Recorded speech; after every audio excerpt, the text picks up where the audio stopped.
तो शास्त्रों में एक वचन ऐसा है, श्रुति, श्रुति मतलब शास्त्र का वचन ऐसा है जिसमें कहा था, सूर्यम ते चक्षुर्गच्छतात्, हे मनुष्य जो तेरी आंख है, चक्षु आंख, वो सूर्य को चली जाए।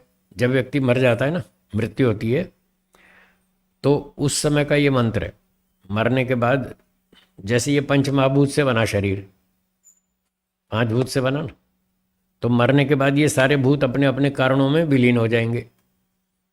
जो इसमें पृथ्वी का अंश है वो पृथ्वी में, मिट्टी में मिल जाएगा, पानी वाला पानी में चला जाएगा, वायु वायु में मिल जाएगी, अग्नि तत्व अग्नि में।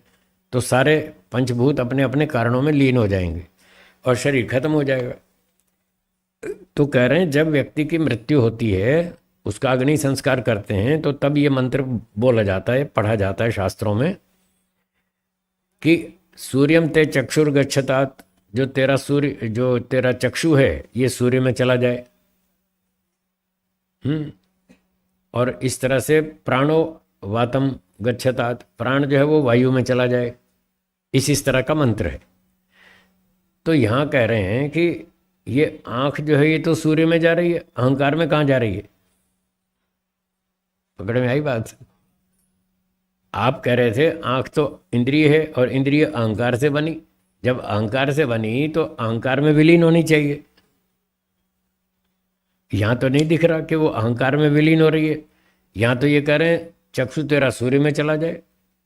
इसका मतलब सूर्य से बनी है, चक्षु इंद्रिय सूर्य से बनी है, और सूर्य तो अहंकार है नहीं, वो तो पंचमहाभूत में आता है। सूर्य क्या है? अग्नि तत्व है। तो अग्नि से इंद्रिय बनी, नेत्रेंद्रिय, ऐसा सिद्ध हो रहा है। तो आप कह रहे हैं अहंकार से बनी है, ये तो टक्कर है दोनों बात में, फिर गड़बड़ हो रही है, समझाओ। तो उसका उत्तर दिया इस सूत्र में। बोलिए, देवता लय श्रुति न आरंभकस्य। ये जो आप इस श्रुति को देखकर ऐसा बोल रहे हैं कि तेरी चक्षु इंद्रिय सूर्य में चली जाए, उसमें विलीन हो जाए, तो ये न आरंभकस्य, इससे ये सिद्ध नहीं हो रहा कि चक्षु इंद्रिय सूर्य से उत्पन्न हुई थी। ये उत्पत्ति को बताने वाली श्रुति नहीं है, इसका विषय अलग है। इसका विषय तो ये है, जो हमारी इंद्रियां जिन देवताओं का सहयोग लेकर काम कर रही थी, हमारी आंख सूर्य के प्रकाश में काम करती है। अब दिन का समय है, सूर्य निकला है, तो सब चीज़ें साफ साफ दिख रही हैं, दिख रही है ना? सूर्य के प्रकाश में हमको ये सारी चीज़ें साफ साफ दिख रही हैं।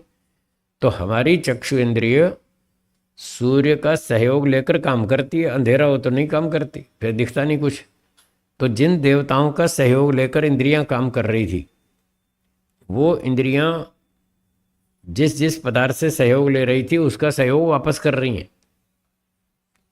हाँ, मरने पर चक्षु ने सूर्य का सहयोग लेना बंद कर दिया, इसलिए वो आत्मा चला गया, इंद्रिय भी चली गई। अब व्यक्ति को दिखता नहीं, मृत शरीर को कुछ दिखता नहीं।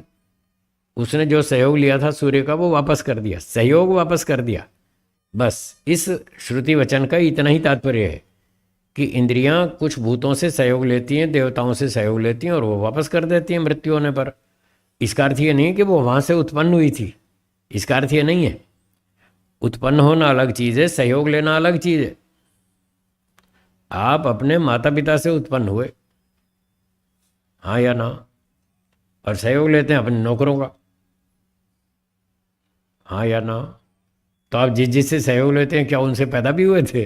पैदा तो नहीं हुए ना, पैदा तो हुए थे माता पिता से। और सहयोग तो आप 50 चीज़ों का लेते हैं, जड़ वस्तु का भी लेते हैं, चेतनों का भी सहयोग लेते हैं, अपने मित्रों का, साथियों का, दोस्तों का, पड़ोसियों का, नौकरों का, सबका सहयोग लेते हैं। तो सहयोग लेना अलग चीज़ है, और जहाँ से उत्पन्न हुए वो अलग चीज़ है।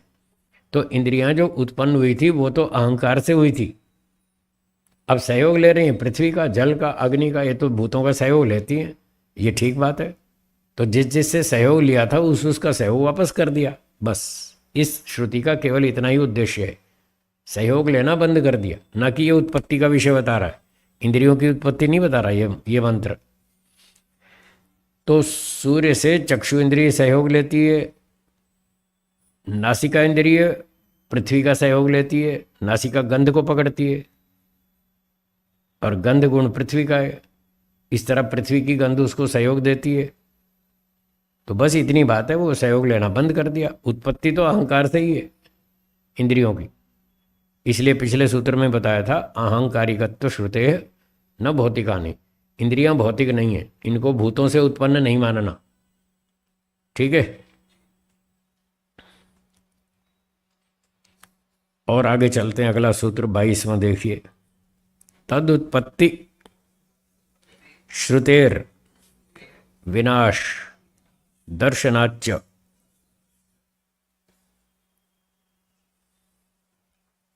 तो किसी विद्यार्थी ने चलते चलते पूछ लिया कि गुरुजी ये जो इंद्रियां हैं ये नित्य हैं या अनित्य हैं? इंद्रियां नित्य हैं या अनित्य हैं? तो इस प्रश्न का उत्तर दिया इस सूत्र में, तद उत्पत्ति श्रुते। इंद्रियों की उत्पत्ति सुनाई देती है शास्त्रों में। शास्त्रों में लिखा है इंद्रियां उत्पन्न हुई, और विनाश दर्शनाच्च, और शास्त्रों में विनाश भी देखा जाता है, वहाँ विनाश भी लिखा हुआ है। और एक कॉमन सेंस की बात है, सृष्टि का नियम भी है, जो चीज़ उत्पन्न होती है वो नष्ट भी होती है। हाँ या ना? कार बनती है टूट जाती है, ट्रेन बनती है टूट जाती है, हवाई जहाज बनता है टूट जाता है, जो भी चीज़ बनती है वो टूट जाती है। तो इंद्रियां भी तो बनी हैं, जब इंद्रियां बनी हैं तो वो भी टूटेंगी। इसलिए इंद्रियां अनित्य हैं। जो प्रश्न था इंद्रियां नित्य हैं या अनित्य हैं, उसका उत्तर दिया इंद्रियां अनित्य हैं, क्योंकि ये उत्पन्न भी होती हैं और नष्ट भी होती हैं। अब किसी ने देखी तो है नहीं कि इंद्रियां कब उत्पन्न हो रही हैं, किससे उत्पन्न हो रही हैं, किसी ने देखी तो है नहीं, तो फिर कैसे माने? तो उत्तर दिया श्रुते। वेद में लिखा है, शास्त्रों में लिखा है कि इंद्रियां उत्पन्न हुई, हमने नहीं देखी तो क्या हुआ, ईश्वर ने तो देखी, और ईश्वर ने ही तो बनाई है स्वयं, तो उसको तो पता ही है कि मैंने इंद्रियां बनाई हैं, इंद्रियां अनित्य हैं, ये उत्पन्न कर रहा हूं मैं, एक समय आएगा जब ये टूट जाएंगी, नष्ट हो जाएंगी, खराब हो जाएंगी, घिस जाएंगी। इसलिए ये संसार का नियम है, जो चीज़ बनती है वो टूटती है। तो इंद्रियां भी बनी, सूत्र में लिखा है तद उत्पत्ति श्रुतेश्च, उनकी उत्पत्ति सुनाई देती है, और विनाश दर्शनाच्च, और जो वस्तु उत्पन्न होती है उसका विनाश भी देखा जाता है। इसलिए इंद्रियां अनित्य हैं।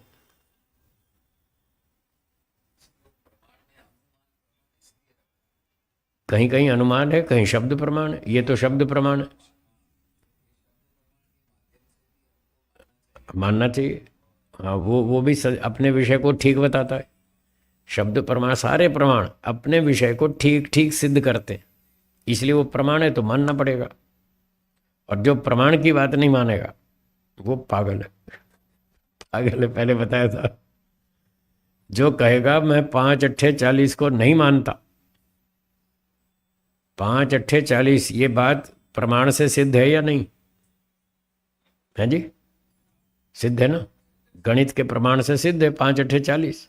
और जो कहे मैं 5 अट्ठे 40 को नहीं मानता, तो आप क्या सोचेंगे, ठीक ठाक है या पागल है?